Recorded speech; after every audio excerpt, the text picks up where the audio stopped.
Hello and welcome to another video on Jadwiga's Fairy Tale channel.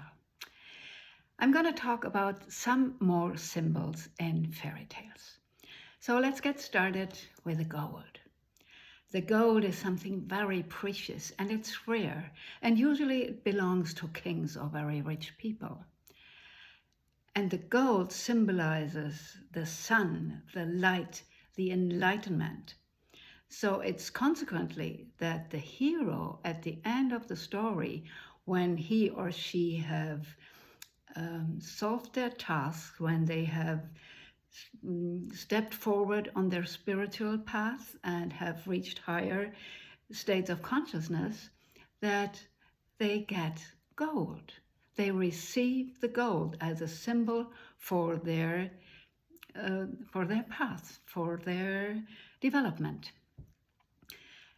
And the evil people, they hide their gold. They hide it in caves or under the earth so that not only anybody else, but even they themselves cannot be enlightened. They cannot live their light and show it up.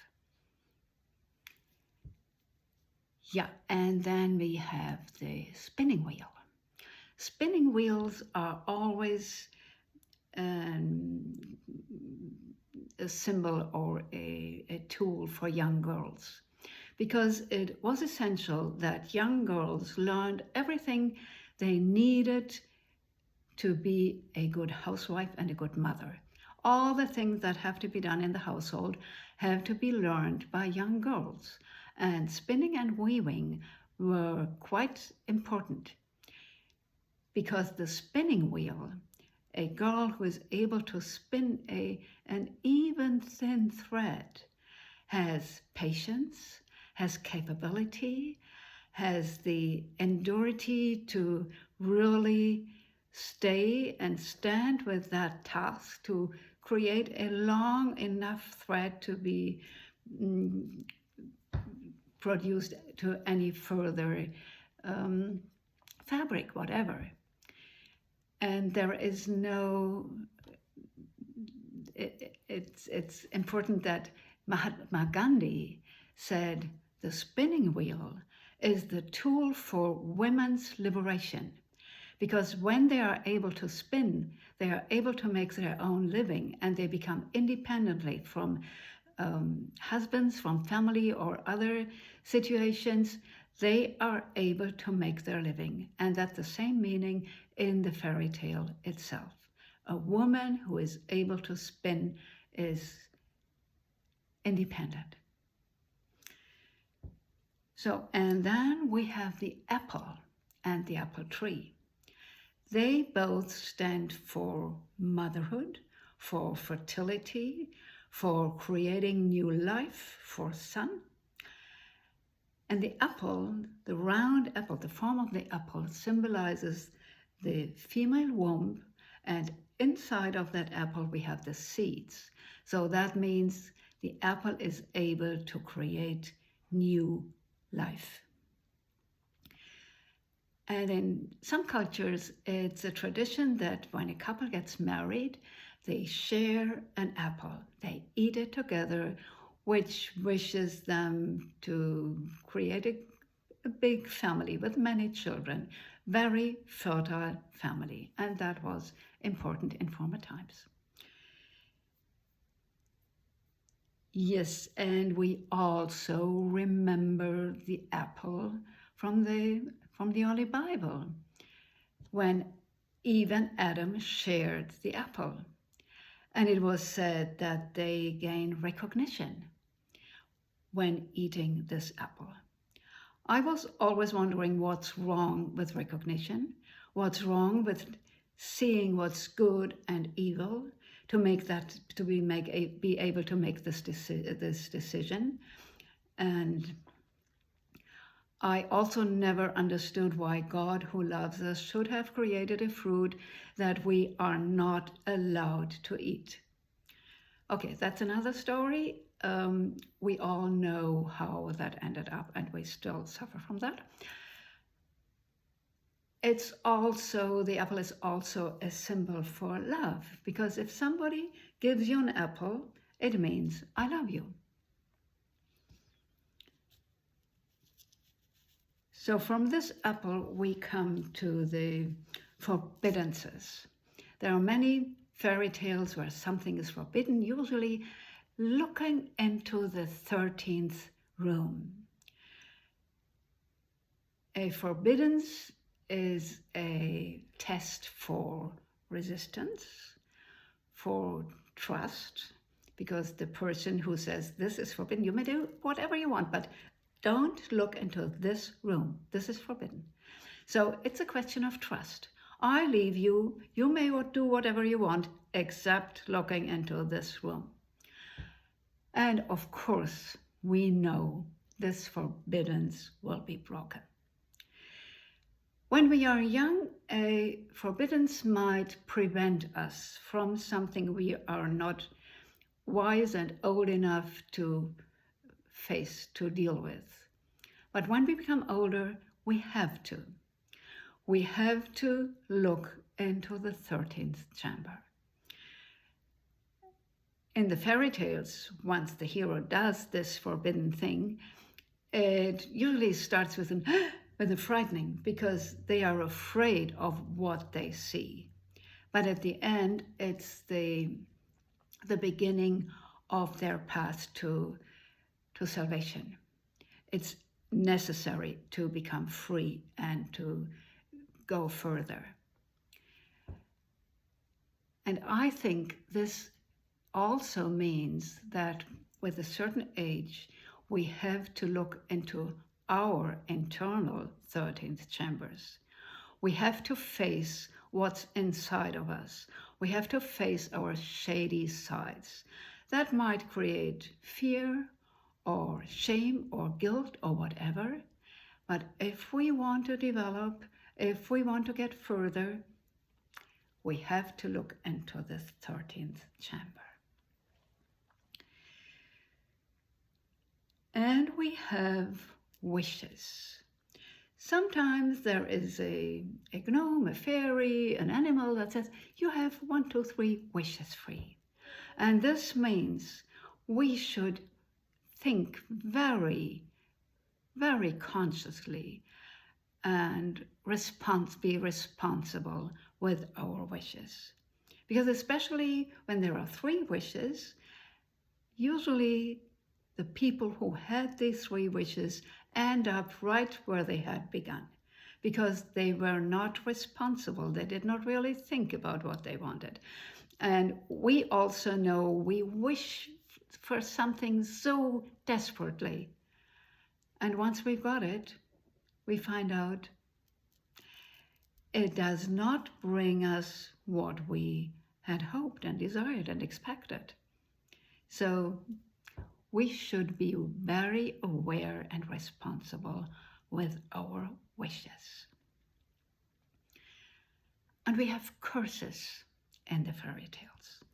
Many times it's an animal, the frog and the king frog, or a bear in Snow White and Rose Red, or other princes or kings who have been put a curse on and had to suffer their lives as another being as they are.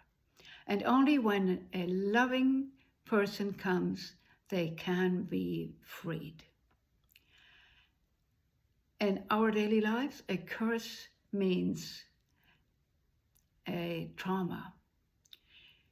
And this symbolizes the curse in the fairy tales. It's a trauma, usually from early childhood.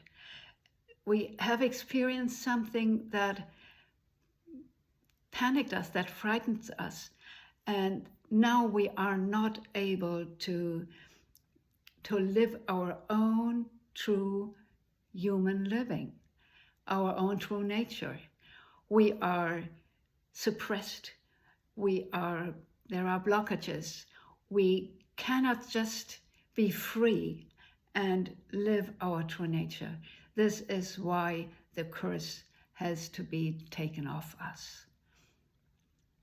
And hopefully we have a loving person who helps us, who does that for us, but it always means we have to put our own effort into that too.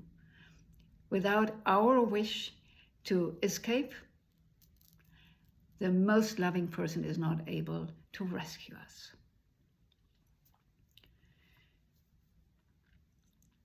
And very close to this is the unsolvable task. Many times the hero is confronted with an unsolvable task. There is something they really cannot do, or they think they cannot do. And this oftentimes means an overwhelm from our parents, teachers, whatever. So somebody asked and expected something from us we could or would not make true. We could not do what people expected from us. And then we are desperate.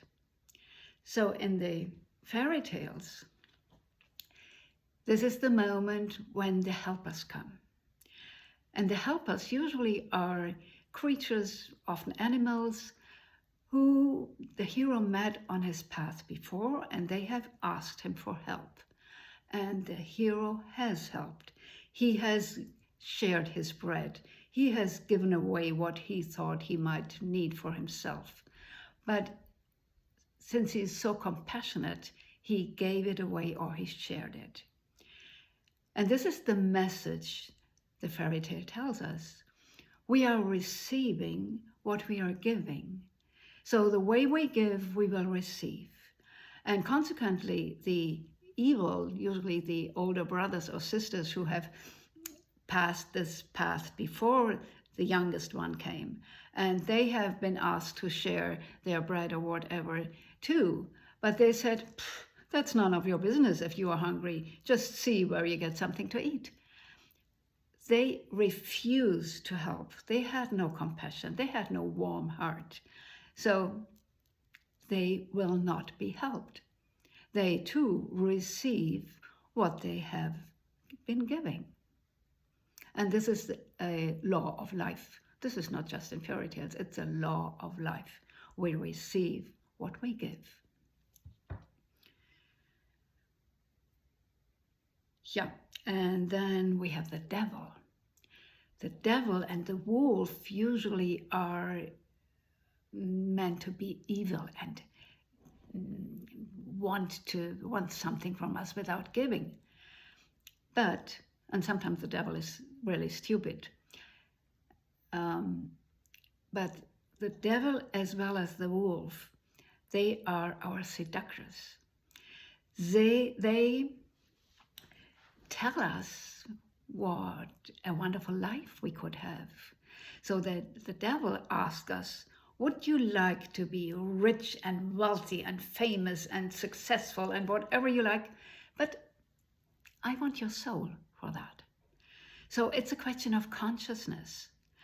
Do I really want this so desperately that I'm no longer able to look into the mirror when I get up in the morning and say, hi, here you are, welcome. This is the decision we have to make, and questions of consciousness often come into our lives, where we have to decide to be true and honest, or maybe have an advantage for us.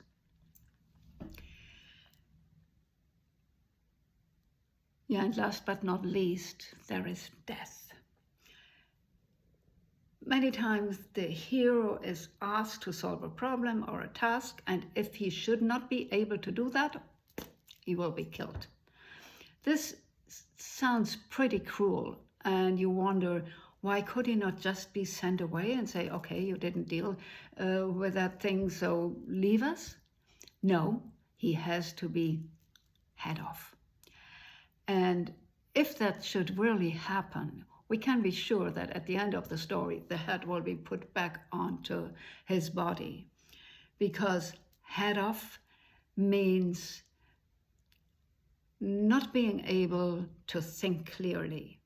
Head off means we have lost our brain, our clear thoughts. We are so in fear or panic or desperate situation that we are not able to think clearly and solve the situations just with our logical mind. That's what it means. And we all know situations when we say, oh, I was so in panic, I had lost my head. This is what this means in the fairy tales. And sometimes in the mid-age paintings, we see a holy person, usually man, with their head under the arm. And this simply means they have given all their thoughts, their wishes, their longings, their desires to God. They swear not to create own wishes and thoughts and wills, but simply to give it all to God and to follow this path. So I hope you liked this little introduction into symbols and fairy tales. If you liked it, give me a thumb and hope to see you next time. Bye.